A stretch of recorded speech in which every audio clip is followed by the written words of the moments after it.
नमस्कार, सुप्रभात. मी श्वेता. तुम्ही बघताय न्यूज 18 लोकमत बुलेटिन मध्ये स्वागत. आता पाहूयात बातम्या सुपरफास्ट.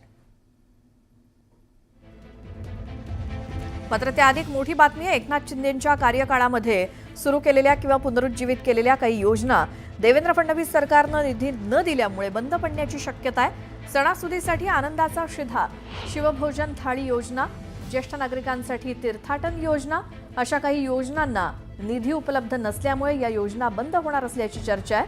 त्यामुळे निवडणुकीच्या वेळी जाहीर केलेल्या योजना फक्त कागदावरतीच उतरल्यात अशी चर्चा आहे. आनंदाचा शिधा, शिवभोजन थाळी योजना, तीर्थाटन योजना बंद झाल्या का झाल्या असा सवाल विरोधकांनी केलाय. मात्र कोणतीही योजना बंद होणार नाही असा दावा सरकारनं केलाय. आमच्या प्रतिनिधी प्रणाली कापसे आपल्या सोबत आहेत. प्रणाली, काय याबद्दल माहिती? काल ज्यावेळेला अर्थसंकल्पाचं वाचन झालं त्या वाचनामध्ये तीर्थाटन योजना असेल, शिवभोजन थाळी योजना असेल किंवा आनंदाचा शिधा या योजना असतील, या योजनांचा उल्लेख वाचन करताना आपल्याला आढळून आलेला नाही. त्याबद्दल आपण जेव्हा अर्थमंत्र्यांना प्रश्न विचारला त्यावेळेला त्यांनी असं उत्तर दिलंय की आम्ही कोणतीही योजना बंद केलेली नाही.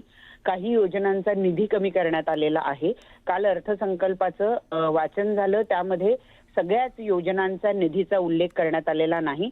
हळूहळू जेव्हा डिटेलमध्ये अर्थसंकल्प येईल त्यावेळेला या योजना संदर्भातला निधी जो आहे तो कळू शकेल. परंतु तुर्तास आम्ही कुठलीही योजना बंद केली नाही असा दावा सरकारनं केलाय. तर विरोधकांचं म्हणणं आहे की ज्या अर्थी या योजनांचा उल्लेख, कारण या सगळ्या योजना या नवीन सरकारनं म्हणजे महायुतीच्या सरकारनं आणलेल्या या योजना होत्या आणि त्या योजनांचा कुठलाही उल्लेख जर अर्थसंकल्पात नाही याचा अर्थ या योजना बंद करण्यात आलेला आहे. आणि त्या योजना का बंद करण्यात आलाय असा सवाल या निमित्तानं विरोधकांनी उपस्थित केलाय.